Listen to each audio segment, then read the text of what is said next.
प्रिय दर्शकों, महाभारत महाकाव्य में एक कथा का वृत्तांत मिलता है जिसमें पांडव द्यूत क्रीड़ा में द्रौपदी सहित अपना सर्वस्व राज वैभव हार कर वानप्रस्थ का कष्ट भोग रहे होते हैं।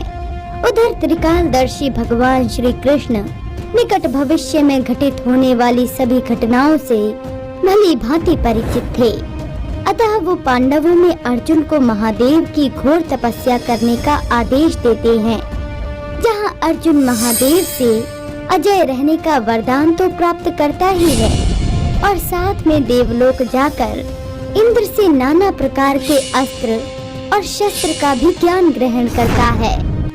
अर्जुन के अनेक दिव्यास्त्र में पारंगत होने के उपरांत देवराज इंद्र ने ऐसी क्या गुरु दक्षिणा अर्जुन से मांग ली जिस कारण अर्जुन को निवात कवच के दानवों से महाभयंकर युद्ध करना पड़ा। आइए जानते हैं किस प्रकार कुरुवंशी अर्जुन पाताल लोक के निवासी असंख्य निवात कवच दानवों का एक साथ वध करते हैं। इस कथा का संपूर्ण वर्णन महाभारत के वन पर्व में मिलता है, जहां महादेव अर्जुन की घोर आराधना से प्रसन्न होकर उन्हें किरात रूप में दर्शन देते हैं और साथ में कई प्रकार के अजय और अभेद अस्त्र और शस्त्र वरदान स्वरूप में देते हैं। महादेव से अनेक दिव्यास्त्र पाने के कारण अर्जुन देवों के समान अस्त्र शस्त्रधारी हो गए। जब ये बात इंद्रदेव को ज्ञात हुई कि उनके पुत्र अर्जुन को महादेव ने अजय होने का वरदान दिया है, जिस कारण देवराज इंद्र अत्यंत प्रसन्न होकर अलकापुरी के स्वामी और देवताओं के कोषाध्यक्ष कुबेर को ये आदेश देते हैं कि वो अर्जुन को मानव रूप में देवलोक आने का निमंत्रण दे। ओम नमः शिवाय, ओम नमः शिवाय। हे शिव भक्त अर्जुन, अपनी आंखें खोलो। मैं धन कुबेर अमरावती से आपके लिए एक शुभ संदेश लेकर आया हूँ। हे धन के देवता कुबेर, कुंती पुत्र अर्जुन का प्रणाम स्वीकार करें। हे शिव भक्त, आपका कल्याण हो। हे धन कुबेर, आप अमरावती से देवराज इंद्र का क्या संदेश लेकर आए हैं? अर्जुन, देवराज इंद्र ने तुम्हारे तपोबल से अत्यधिक प्रसन्न होकर तुम्हें मानव रूप में ही स्वर्गलोक बुलाया है, क्योंकि महादेव की घोर आराधना के कारण तुम महान तपस्वी की भांति एक परम तत्व हो चुके हो, जिस कारण तुम्हें यथा रूप में ही स्वर्गलोक देखने का सौभाग्य प्राप्त होगा। इंद्रदेव से इस प्रकार का तिथि सौभाग्य पाकर मेरा ये मानव जीवन धन्य हो गया। कुंती नंदन अर्जुन, आप कुछ समय तक हिमालय पर रहकर और तप जप करें। उसके उपरांत देवराज इंद्र के सारथी मातली स्वयं आपको अपने रथ से स्वर्ग ले जाएंगे। जैसी आपकी आज्ञा। अर्जुन कुबेर के आदेश से हिमालय पर महादेव की पुनः आराधना शुरू कर देते हैं। कुछ समय के उपरांत मातली श्वेत अश्व वाले दिव्य रथ पर सवार होकर अर्जुन को देवलोक ले जाने के लिए उपस्थित हुए। अर्जुन भी इंद्र के दिव्य रथ पर सवार होकर स्वर्ग जाने लगे। मातली वायु वेग से दिव्य रथ को चलाने लगे। हे अर्जुन, मुझे बड़ा ही आश्चर्य हो रहा है कि आप रथ के वेग से लेश मात्र भी भयभीत नहीं हो रहे हैं। अपितु जब देवराज इंद्र ने इस दिव्य रथ पर पहली बार सवारी की थी तो इस रथ के वेग से वो स्वयं असहज और भयभीत हो उठे थे। मुझे तो ऐसा प्रतीत हो रहा है कि आप मानव रूप में कोई देवता हैं। हे मातली, मैं तो मधुसूदन श्री कृष्ण का एक तुच्छ सेवक हूँ और उन्हीं की कृपा और बल से मैं बलवान और निर्भीक हूँ।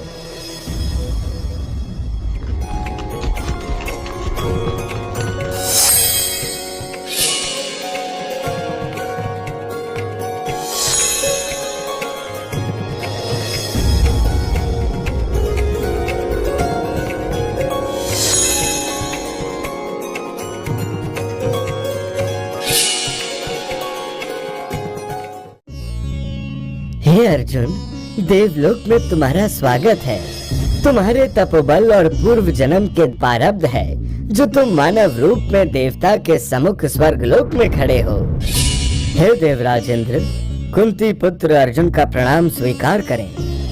हे अर्जुन, तुम्हारी माता कुंती द्वारा मेरी आराधना की गई थी, जिसके आशीर्वाद स्वरूप तुमने मेरे अंश रूप में पृथ्वी पर जन्म लिया है।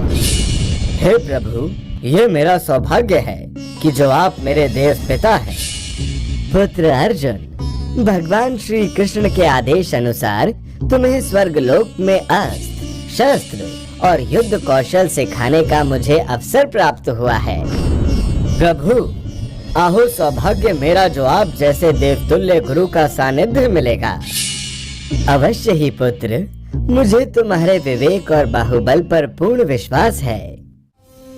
प्रिय दर्शकों, आपको भली भांति ज्ञात होगा कि अर्जुन दिव्यास्त्रों को प्राप्त करने के अभिप्राय से इंद्रलोक गए थे, जहां अर्जुन ने इंद्र, वरुण, यमराज और कुबेर से उनके दिव्यास्त्र प्राप्त किए। इंद्रलोक में चित्रसेन नामक गंधर्व ने उन्हें वाद्य संगीत एवं नृत्य कला की शिक्षा दी। यही शिक्षा उनके अज्ञातवास में काम आई थी। जब अर्जुन ने बृहन्नला का वेश धारण कर विराट युद्ध में कुरु महारथियों को एक एक कर पराजित कर दिया था, अर्जुन ने स्वर्ग लोक में इंद्र आदि देवताओं से दिव्यास्त्र का अर्जन किया और कई वर्षों तक स्वर्ग लोक का सुख भोगा। वहीं इंद्रलोक की अप्सरा उर्वशी अर्जुन को देखकर मोहित हो गई, परंतु अर्जुन अपने आत्म नियंत्रण से उर्वशी के प्रणय संबंध को बड़ी सहजता से ठुकरा देते हैं, जिस कारण उर्वशी अर्जुन को 1 वर्ष के लिए नपुंसक होने का श्राप दे देती हैं। जब अर्जुन की स्वर्ग लोक में रहने की अवधि पूर्ण होने ही वाली थी, तब इंद्रदेव अर्जुन के पास आकर गुरु दक्षिणा मांगते हैं। पुत्र अर्जुन, तुम्हें युद्ध में कोई देवता भी नहीं हरा सकता है। तुम युद्ध में अजय और अप्रमेय हो, फिर मृत्यु लोक से भला कौन तुम्हारा सामना कर पाएगा। ऐसा कोई योद्धा नहीं है भूतल पर जो तुम्हारा अस्त्र युद्ध में सामना कर सके, क्योंकि तुम सदा सावधान, निपुण, सत्यवादी, जितेंद्र हो। तुमने 5 विधियों के साथ हम सभी देवताओं से 15 दिव्यास्त्र प्राप्त किए हैं। अतः इस काल में तुम्हारे समान भूलोक पर कोई शूरवीर नहीं है और ना ही होगा। पिताश्री, आपके द्वारा दिए गए समूल्य ज्ञान से मैं आपका कृतज्ञ हूँ। हे भारत, एक गुरु कभी भी अपने शिष्य पर भूलकर भी ऋण नहीं रहने देता है। अतः जिस प्रकार तुमने अपने गुरु द्रोण को गुरु दक्षिणा दी थी, ठीक उसी प्रकार तुम मुझे भी गुरु दक्षिणा दो। मेरे साथ समस्त देवता गण भी यही चाहते हैं। हे पिताश्री, अहो सौभाग्य मेरा जो मुझे आप जैसे अतुल्य गुरु मिला। अतः आप अति शीघ्र मुझे ये बताइए कि आपको गुरु दक्षिणा में क्या चाहिए। हे कुंती नंदन, तीनों लोकों में ऐसा कोई कार्य नहीं जो तुम ना कर पाओ। तुम्हें ज्ञात हो कि मेरे शत्रु निवात कवच के दानव पाताल लोक में आज भी निवास कर रहे हैं। उनकी संख्या 3 करोड़ है और उनका बल, तेज और रूप सब एक समान है और वे समय समय पर स्वर्ग लोक पर आधिपत्य की चेष्टा करते हुए आक्रमण करते रहते हैं। अतः हे पुत्र, तुम निवात कवच के दानवों को पराजित कर दो, वही हमारी गुरु दक्षिणा होगी। पिताश्री, मुझे विजय श्री का आशीर्वाद दें, आपको मैं निराश नहीं करूंगा। विजयी भव। हे पुत्र, तुम्हारे बाहुबल पर मुझे तनिक भी संदेह नहीं है। तुम अवश्य ही निवात कवच के दानव का अंत कर सकुशल देवलोक वापस आओगे।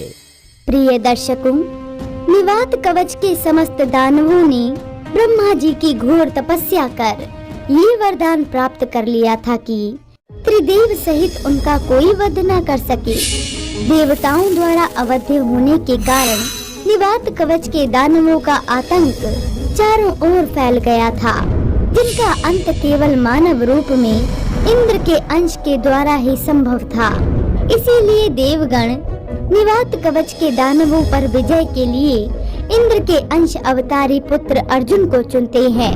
इंद्रदेव अपना एक दिव्य रथ अर्जुन को दे देते हैं, जिस रथ पर बैठकर स्वयं देवराज इंद्र ने प्रहलाद पुत्र विलोचन का वध किया था।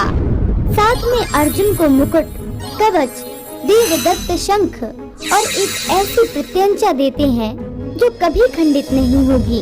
इस प्रकार अर्जुन सन्यासी वस्त्र का त्याग कर एक योद्धा का रूप धारण कर लेते हैं और रथ पर सवार होकर निवात कवच के दानवों से युद्ध करने के लिए निकल पड़ते हैं।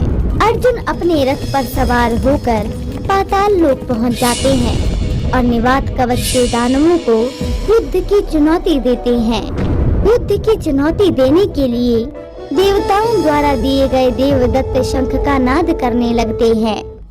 प्रिय दर्शकों, अर्जुन के शंखनाद करते ही एक रूप और एक समान दिखने वाले परंतु अजय और अप्रमेय शक्तियों वाले दानव सतर्क हो गए और संगठित होकर रणभूमि में हजारों की संख्या में आ खड़े हुए। इंद्र, तुम्हारा इतना साहस! अब तुम हम निवात कवच के वासियों से युद्ध करोगे? लग रहा है तुम्हारी मृत्यु तुम्हें यहाँ लेकर आई है। मूर्ख दानव, मैं देवराज इंद्र नहीं अपितु उनका पुत्र अर्जुन हूँ। तुम्हारे नाश का उत्तरदायित्व स्वयं इंद्रदेव ने मुझे सौंपा है। मूर्ख, तुम्हें मृत्यु से भय नहीं लगता जो तुम असंख्य निवात दानवों से युद्ध करने अकेले ही चले आए? मृत्यु और भय, वो भी अर्जुन को? कदापि नहीं। मेरा और मेरा ये महान गांडव धनुष तुम्हारे नाश के लिए पर्याप्त है। बड़ी बहकी बहकी बातें कर रहा है मूर्ख। लग रहा है तेरा अंतिम समय निकट है। हे अर्जुन, इन दानवों से युद्ध करो। ये कोई सामान्य दानव नहीं है, क्योंकि ये बड़े ही मायावी दानव हैं। युद्ध करते करते आपका तरकश खाली हो जाएगा, परंतु ये खत्म नहीं होंगे। ये अपनी माया से पुनः उत्पन्न हो जाएंगे। हे मातली, अर्जुन की तरकश अक्षय है, जिसका कभी क्षय हो ही नहीं सकता है। इंद्र पुत्र, युद्ध करो या मेरी शरण में आ जाओ, तुझे हम क्षमा कर देंगे। दानव, मेरे तीक्ष्ण बाणों से पहले खुद की रक्षा तो करो। अगर जीवित रहे तो फिर समाधान के विषय में सोचना।